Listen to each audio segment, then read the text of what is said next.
वो जो पहली तस्वीर सामने आई थी जहां दीपक ठोकर मारता है मजदूरों को और उसके बाहर निकलते हुए पूछता है कि कोई मर गया क्या, जैसे कि आम जिंदगी की कोई अहमियत ही नहीं है, लापरवाही तो हुई है।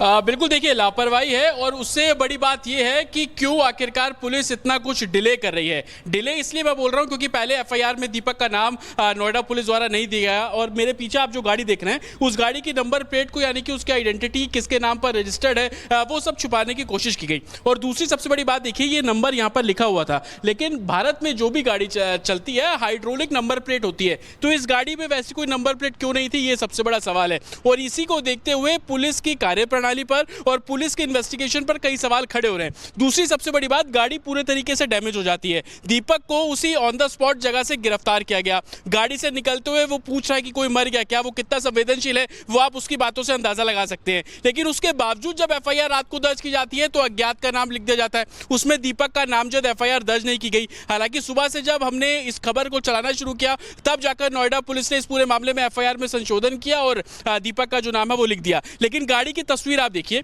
एयरबैग अंदर पूरे तरीके से खुला हुआ है। 4 मिनट पहले वो वीडियो बनाता है जिसमें गाड़ी की कमियों को लेकर सवाल खड़े करता है। लेकिन सवाल ये कि जब उसे पता चल गया था कि गाड़ी में कुछ टेक्निकल फॉल्ट है तो उसी टाइम गाड़ी को क्यों नहीं रोका गया, गाड़ी क्यों इतनी तेजी से चला रहा था। दूसरी बात यह कि गाड़ी की स्पीड किस तरीके की रही होगी उसका अनुमान आप ऐसे लगाइए। ये देखिए पूरा व्हील है, पूरा व्हील बेंड हो चुका है, टूट चुका है, इतनी जोरदार उसने हिट किया। और 360 डिग्री जो गाड़ी है वो रोटेट हुई थी सड़क के बीच में, और रोटेट होने के बाद वो फुटपाथ पर बैठे जो मजदूर से उनसे जाकर टकराती है। ये जो पूरा हिस्सा आप देख रहे हैं पूरे तरीके से डैमेज है। लैम्बोर्गिनी का जो लोगो है वो यहाँ पर लगा हुआ है, कांच आप देखेंगे पूरे तरीके से टूटा हुआ, साइड मिरर टूटा हुआ है, आगे का जो फेंडर है वो पूरे तरीके से बेंड है। तो ये अपने आप में तमाम ऐसे सबूत है जो बयां कर रहे हैं कि गाड़ी की स्पीड कितनी तेज रही होगी कि वो डिसबैलेंस होती है, डिसबैलेंस होने के बाद फुटपाथ पर टकराती है और फुटपाथ पे जो मजदूर लेबर बैठी हुई थी उनको टक्कर मारती है। टक्कर इतनी जोरदार होती है कि कई फीट ऊपर उड़कर जो मजदूर है वो सीवर की तरफ जाकर गिरता है, जो छोटा सा नाला गया था उसमें जाकर गिरता है। और आज सुबह जब हम मौके पर पहुंचे तो हमने देखा कि उस नाले के अंदर उन मजदूरों के हेलमेट तक रखे हुए थे।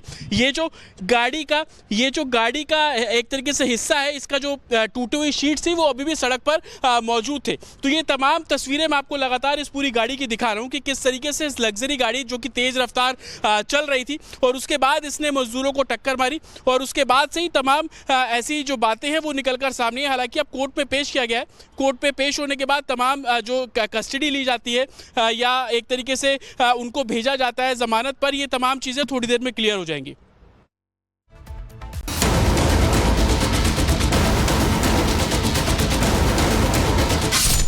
दिल में जब रफ्तार का जुनून और दिमाग में महंगी कार का फितूर हो तब अक्सर लग्जरी गाड़ियों की ऐसी ही तस्वीरें सामने आ जाती हैं, एक्सीडेंट वाली। नोएडा में रफ्तार के नशे में पहले इस गाड़ी ने मजदूरों को कुचला, इसके बाद बेशर्मों की तरह जो कहा गया उसने हर किसी को सन्न कर दिया।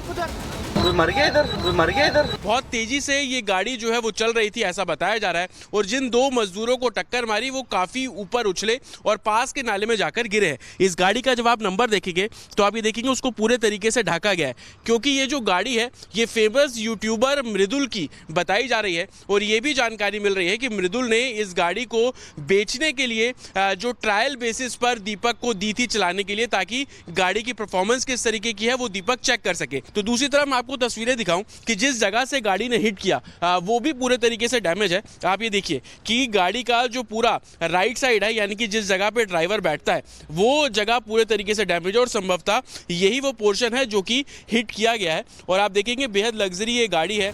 हादसे के चश्मदीद का कहना है कि जब यह हादसा हुआ तब रफ्तार 100 किलोमीटर प्रति घंटे से भी तेज थी और उसके बाद अनकंट्रोल होकर वो डिवाइडर से जा टकराई। 4 नंबर गेट कॉफी पी रहे थे, गाड़ी भगी गई थी ना, पीछे से देखा इसने, मतलब थोड़ा स्पीड ज़्यादा थी, वहाँ से निकल के इसकी गाड़ी इसने टच कर दी थी। पीछे शिफ्ट आई थी कोई, उनके मतलब कौन था, मैं वहाँ से निकल गया। गाड़ी सीधी थी, मतलब मुझे नहीं पता उसका फोन पे ध्यान था, किस पे था वो पता नहीं, पर स्पीड ज़्यादा थी, मतलब होगी 100-150 स्पीड के बीच में होगी। लग्जरी कार लैम्बोर्गिनी पुडुचेरी में रजिस्टर्ड है। मृदुल नाम के यूट्यूबर की है लाल लैम्बोर्गिनी। मृदुल ने दीपक को गाड़ी पहले ही बेच दी थी, गाड़ी के पेपर ट्रांसफर नहीं हुए थे। कार ब्रोकर का काम करता है दीपक कार की टेस्ट ड्राइविंग कर रहा था। पुडुचेरी नंबर की इस कार से दीपक ने जिन मजदूरों को घायल किया उनका इलाज अभी अस्पताल में चल रहा है, जिनकी हालत भी खतरे से बाहर बताई जा रही है। लेकिन हादसे के बारे में पीड़ित जो जुबानी बताते हैं वो रोंगटे खड़े कर जाता है। एक साइड हम खड़ा था, इन्हें बगल में 300 के स्पेस में कार आया था, ब्रेक मारा तम फेंका गया नाली में, 3 हमने फेंका गया। हम लोग को उड़ते बस गाड़ी आ गया, नहीं भाग पाए, गिर गए, तो इसमें चक्के में गाड़ी गिरा चढ़ा दिया। नोएडा में जब मजदूरों पर रफ्तार का कहर टूटा तब कार दीपक चला रहा था। दीपक के मेडिकल से यह तो साबित हो गया कि वो कार चलाते वक्त शराब के नशे में नहीं था, लेकिन दीपक पर रफ्तार का शबाब ऐसा था कि उसने मजदूरों को तिनके की तरह उड़ा दिया। दीपक पुलिस की गिरफ्त में है और अब उसका हिसाब कानून करेगा, जिसके बाद उनको न्याय मिल सकेगा जिनको रफ्तार के रोमांच में दीपक ने कहीं का नहीं छोड़ा। Bureau report, Republic Bharat. वो जो पहली तस्वीर सामने आई थी जहां दीपक ठोकर मारता है मजदूरों को और उसके बाहर निकलते हुए पूछता है कि कोई मर गया क्या, जैसे कि आम जिंदगी की कोई अहमियत ही नहीं है, लापरवाही तो हुई है।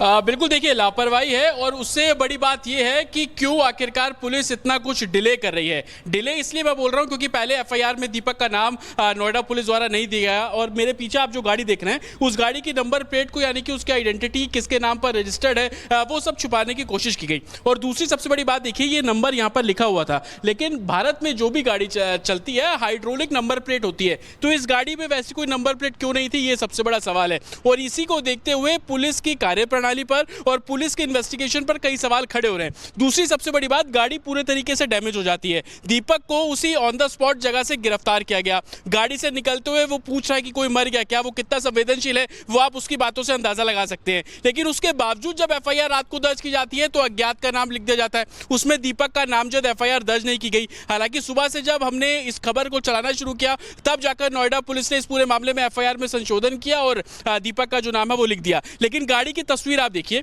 एयरबैग अंदर पूरे तरीके से खुला हुआ है। 4 मिनट पहले वो वीडियो बनाता है जिसमें गाड़ी की कमियों को लेकर सवाल खड़े करता है। लेकिन सवाल ये कि जब उसे पता चल गया था कि गाड़ी में कुछ टेक्निकल फॉल्ट है तो उसी टाइम गाड़ी को क्यों नहीं रोका गया, गाड़ी क्यों इतनी तेजी से चला रहा था। दूसरी बात यह कि गाड़ी की स्पीड किस तरीके की रही होगी उसका अनुमान आप ऐसे लगाइए। ये देखिए पूरा व्हील है, पूरा व्हील बेंड हो चुका है, टूट चुका है, इतनी जोरदार उसने हिट किया। और 360 डिग्री जो गाड़ी है वो रोटेट हुई थी सड़क के बीच में, और रोटेट होने के बाद वो फुटपाथ पर बैठे जो मजदूर से उनसे जाकर टकराती है। ये जो पूरा हिस्सा आप देख रहे हैं पूरे तरीके से डैमेज है। लैम्बोर्गिनी का जो लोगो है वो यहाँ पर लगा हुआ है, कांच आप देखेंगे पूरे तरीके से टूटा हुआ, साइड मिरर टूटा हुआ है, आगे का जो फेंडर है वो पूरे तरीके से बेंड है। तो ये अपने आप में तमाम ऐसे सबूत है जो बयां कर रहे हैं कि गाड़ी की स्पीड कितनी तेज रही होगी कि वो डिसबैलेंस होती है, डिसबैलेंस होने के बाद फुटपाथ पर टकराती है और फुटपाथ पे जो मजदूर लेबर बैठी हुई थी उनको टक्कर मारती है। टक्कर इतनी जोरदार होती है कि कई फीट ऊपर उड़कर जो मजदूर है वो सीवर की तरफ जाकर गिरता है, जो छोटा सा नाला गया था उसमें जाकर गिरता है। और आज सुबह जब हम मौके पर पहुंचे तो हमने देखा कि उस नाले के अंदर उन मजदूरों के हेलमेट तक रखे हुए थे। ये जो गाड़ी का एक तरीके से हिस्सा है, इसका जो टूटी हुई शीट्स थी वो अभी भी सड़क पर मौजूद थे। तो ये तमाम तस्वीरें मैं आपको लगातार इस पूरी गाड़ी की दिखा रहा हूँ कि किस तरीके से इस लग्जरी गाड़ी जो कि तेज रफ्तार चल रही थी और उसके बाद इसने मजदूरों को टक्कर मारी और उसके बाद से ही तमाम ऐसी जो बातें हैं वो निकलकर सामने है। हालांकि अब कोर्ट में पेश किया गया है, कोर्ट पे पेश होने के बाद तमाम जो कस्टडी ली जाती है या एक तरीके से उनको भेजा जाता है जमानत पर, ये तमाम चीजें थोड़ी देर में क्लियर हो जाएंगी।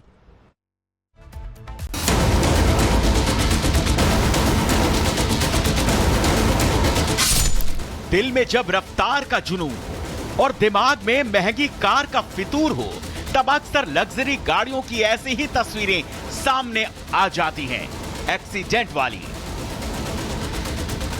नोएडा में रफ्तार के नशे में पहले इस गाड़ी ने मजदूरों को कुचला, इसके बाद बेशर्मों की तरह जो कहा गया उसने हर किसी को सन्न कर दिया।